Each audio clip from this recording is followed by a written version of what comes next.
Hello tout le monde, j'espère que vous allez bien.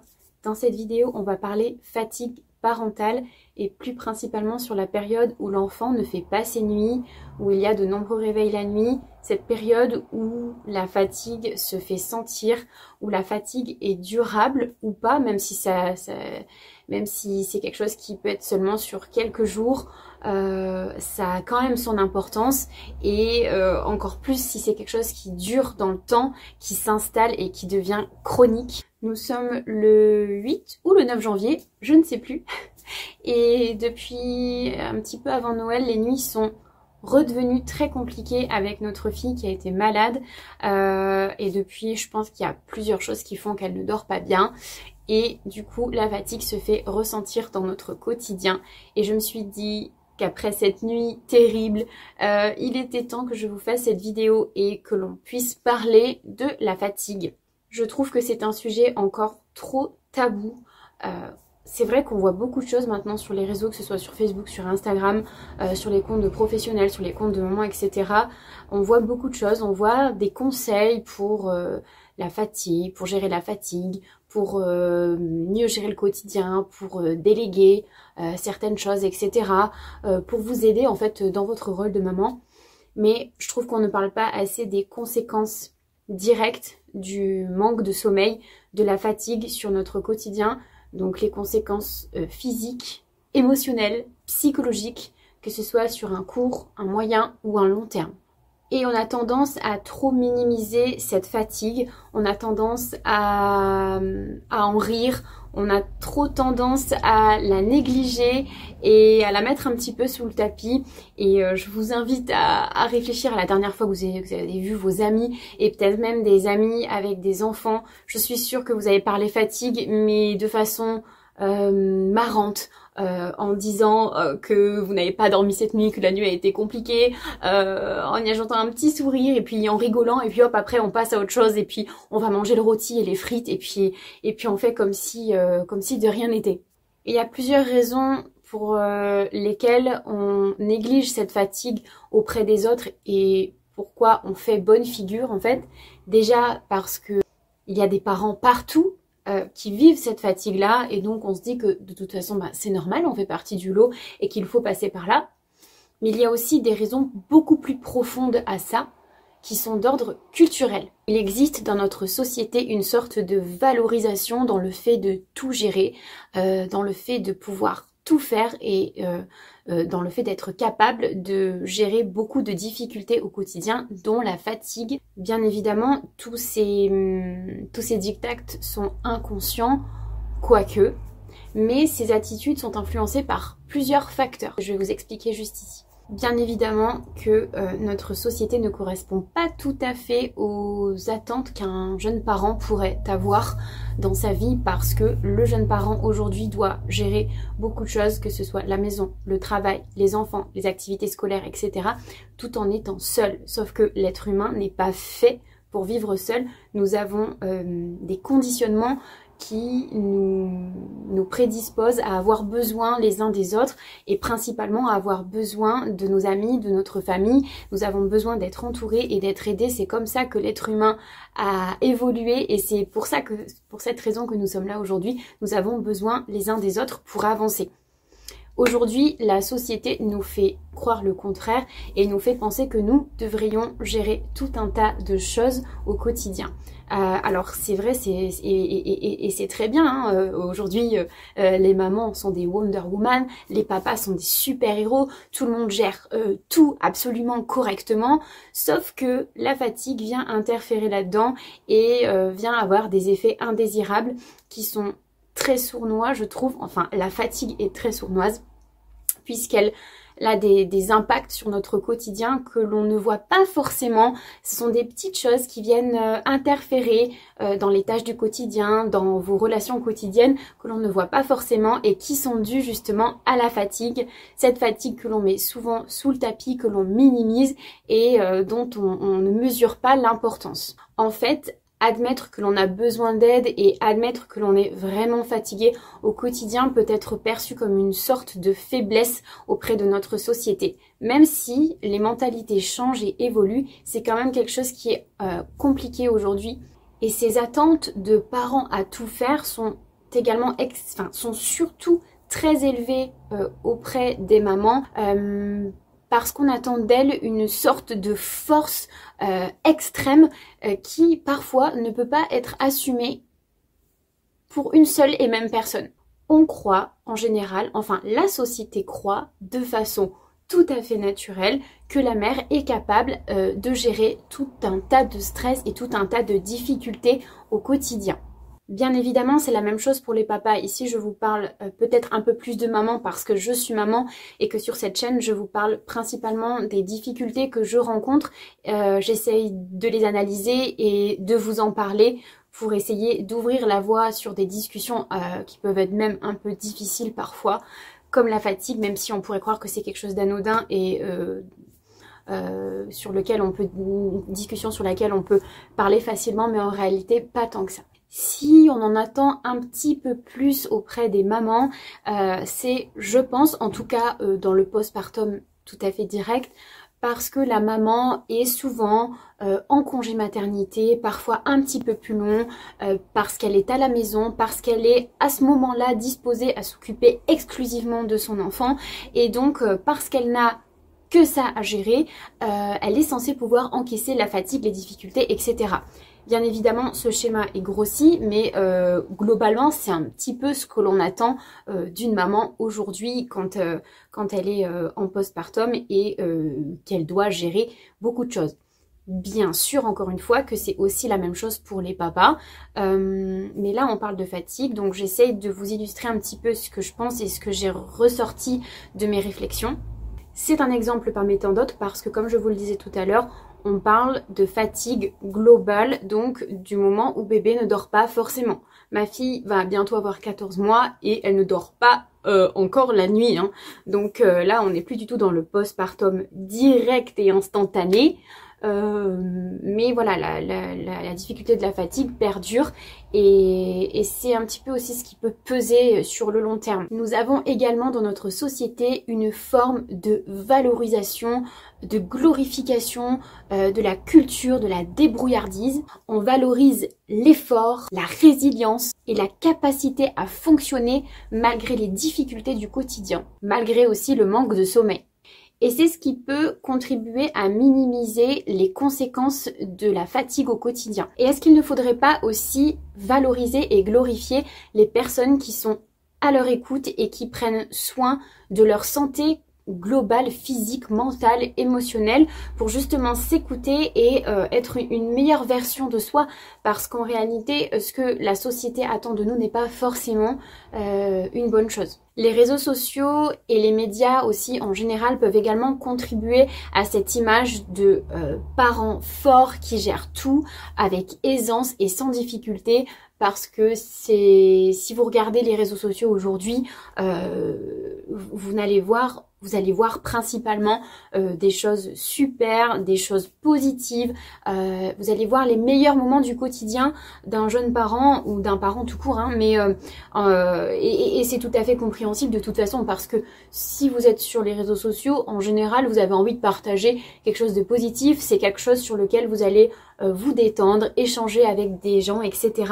Et vous allez donc en profiter pour partager des choses positives. Donc ça n'a rien de mauvais en soi de partager le positif, mais si vous êtes un parent en difficulté, fatigué, et que vous voyez des choses positives dans la vie des autres, vous avez peut-être tendance à vous dire que chez vous ça ne se passe pas pareil, que chez les autres c'est beaucoup plus facile, que ça coule de source, etc.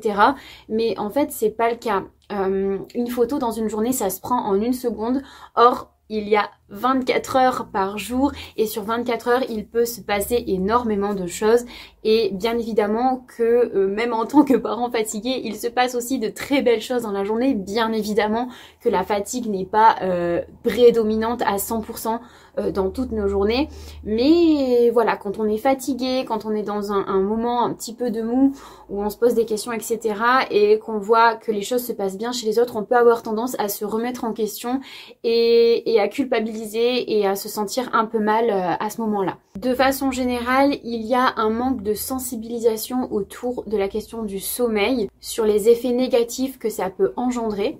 Et c'est ce qui peut empêcher les gens de prendre cette question-là vraiment au sérieux.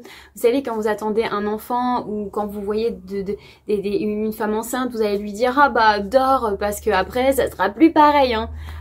Oui d'accord, mais si on va plus loin, pourquoi, comment, qu'est-ce que ça engendre dans la vie du quotidien? Il est important de reconnaître que le manque de sommeil n'est pas un signe de réussite, ni de force d'ailleurs. C'est pas parce que vous êtes fatigué et que vous allez au-delà de cette fatigue que vous êtes forcément quelqu'un de fort qui réussissez. La fatigue est un réel problème de santé qui mérite des soins et une attention particulière. Et c'est bien évidemment là la difficulté parce que dans nos quotidiens à 100 à l'heure, il est difficile de trouver du temps pour se reposer, pour passer du temps dans le calme, dans le silence, pour fermer les yeux, pour ne penser à rien, pour vraiment se détendre et avoir le temps de se ressourcer soi-même. Et bien évidemment, le manque de sommeil, on répond au manque de sommeil en dormant, mais il y a aussi la fatigue générale qui peut être aussi une fatigue émotionnelle liée soit à une dépression postpartum, soit à un burn-out et que sais-je, pour tout un tas de raisons, parce qu'on a aujourd'hui, comme je vous le disais, une charge importante sur le dos, que ce soit pour les papas et pour les mamans. Voilà, c'est tout le monde pareil. Mais sachez que prendre soin de vous est une preuve aussi de force parce que si vous prenez soin de vous, vous vous sentez mieux, vous vous occupez mieux de vous, vous vous occupez mieux de votre famille, vous êtes plus disponible pour vos enfants, pour la personne qui partage votre vie.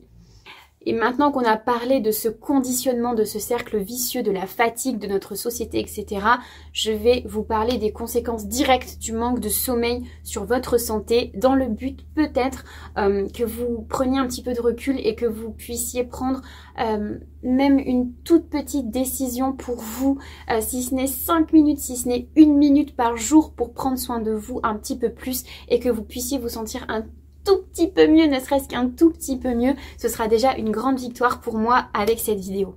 Les conséquences du sommeil sont d'ordre physique et psychologique et les premières conséquences directes sont la fatigue et l'épuisement. Le manque de sommeil peut entraîner une fatigue chronique qui peut rendre les tâches du quotidien vraiment difficiles à accomplir et qui augmente aussi le risque d'accident, que ce soit sur la route, au quotidien, en cuisine, et pour tout un tas de raisons.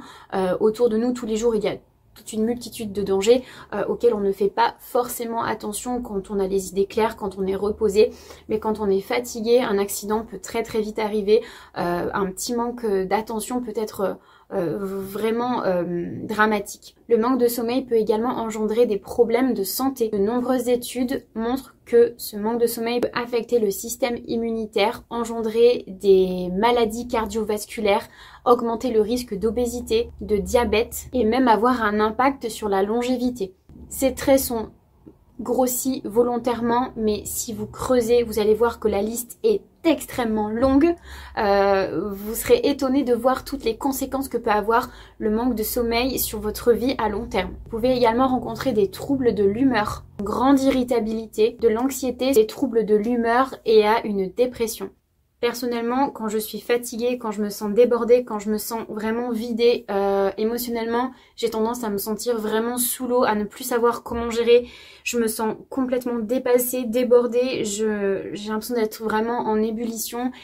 Et là, vraiment, je sens que j'ai besoin d'air, j'ai besoin d'espace, j'ai besoin de calme et de poser mon cerveau pour remettre mes idées au clair. La fatigue peut également engendrer un déclin des capacités cognitives et donc affecter votre mémoire, votre concentration, votre capacité à prendre des décisions et votre créativité aussi, ce qui est tout à fait logique parce que si vous manquez d'énergie, vous n'êtes pas capable, vous n'avez pas l'énergie nécessaire pour prendre des décisions, pour créer, pour évoluer, pour faire des choses nouvelles, etc.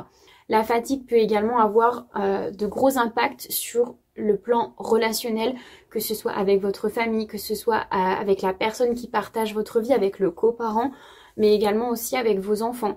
Si vous êtes fatigué, vous n'avez pas la même patience, vous n'avez pas envie de discuter, vous n'avez pas les capacités à réfléchir, à échanger et ça peut rendre vraiment des relations difficile et pesante. C'est quelque chose que je peux ressentir moi au quotidien parce que quand je suis fatiguée, que je me sens vraiment au bout du rouleau, je sens que j'ai besoin de calme et j'ai du mal à discuter, j'ai du mal à échanger. Parfois rien que le fait de parler, ça me pèse. La somnolence peut également avoir des conséquences directes sur votre sécurité, comme je vous le disais tout à l'heure, que ce soit sur la route ou au quotidien dans des situations diverses et variées.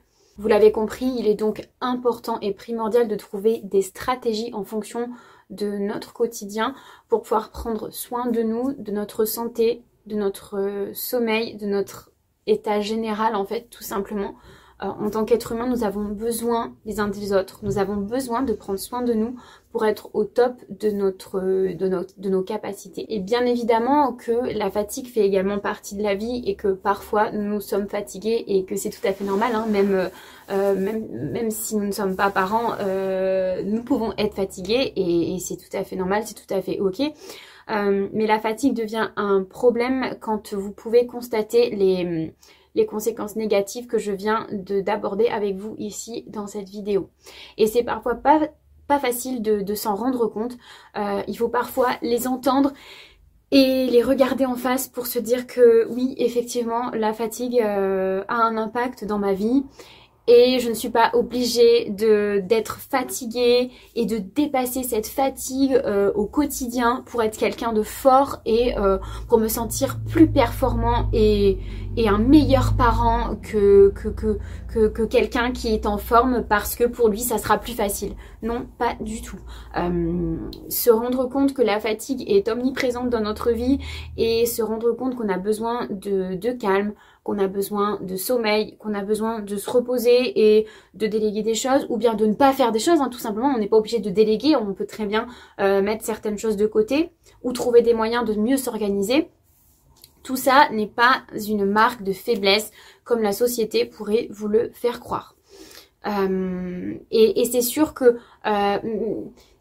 toutes ces pensées-là peuvent être inconscientes, mais quand vous sortez d'un accouchement et que vous reprenez le travail très vite, que vous êtes avec un enfant qui ne dort pas et que vous avez beaucoup d'heures de travail à assumer, plus les repas de bébé, plus votre allaitement, plus les courses, plus le ménage, plus votre vie de couple, plus votre vie familiale, votre vie amicale, etc. à gérer, ça fait beaucoup pour une personne. Et voilà, on n'est que des êtres humains et notre corps a besoin de sommeil, notre corps a besoin de calme et on a besoin d'un équilibre constant dans notre vie. Alors on n'a pas tous les mêmes attentes, les mêmes besoins au même moment, etc. Et on est tous différents, mais globalement on a tous besoin d'un équilibre qui nous est propre et il nous appartient de le trouver et de le respecter. Et je pense que c'est aussi quelque chose d'important à montrer à nos enfants, qu'il est important de s'écouter et de prendre soin de soi, qu'on n'est pas obligé tout le temps de répondre aux normes, de répondre aux attentes de notre société qui nous demande toujours plus